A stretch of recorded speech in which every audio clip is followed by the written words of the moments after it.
નમસ્કાર, બેનિફિટ બુલેટિનમાં આપનું સ્વાગત છે. હું રાજવી. તો જાણીએ આજના મહત્વના સમાચાર. ટાટા કન્ઝ્યુમર પ્રોડક્ટ્સ આગામી 5 વર્ષમાં ખાદ્ય પ્રોસેસિંગ ઉદ્યોગમાં ₹2000 કરોડનું રોકાણ કરશે. કંપનીએ વર્લ્ડ ફૂડ ઇન્ડિયા 2025 ઇવેન્ટ દરમિયાન કેન્દ્ર સરકાર સાથે MOU પર હસ્તાક્ષર કર્યા. ભારતીય શેર બજારમાં આ સપ્તાહે ભારે વેચવાલી. મિડ કેપ અને સ્મોલ કેપ ઇન્ડેક્સમાં 77% સુધીનો કડાકો બોલ્યો, જ્યારે FIIએ ₹19,570 કરોડના શેર વેચ્યા.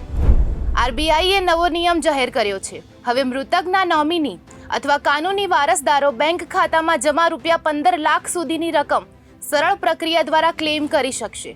સહકારી બેંકો માટે આ મર્યાદા ₹5 લાખ નક્કી કરવામાં આવી છે. RBIએ બેંકોને 15 દિવસની અંદર ક્લેમની પ્રક્રિયા પૂર્ણ કરવાનો આદેશ આપ્યો છે.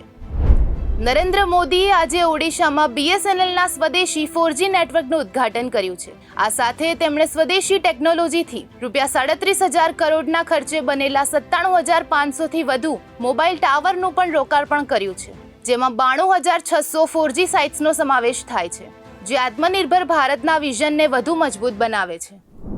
તો આવા જ મહત્વના સમાચારો જાણવા માટે જોડાયેલા રહો બેનિફિટ ન્યૂઝ સાથે.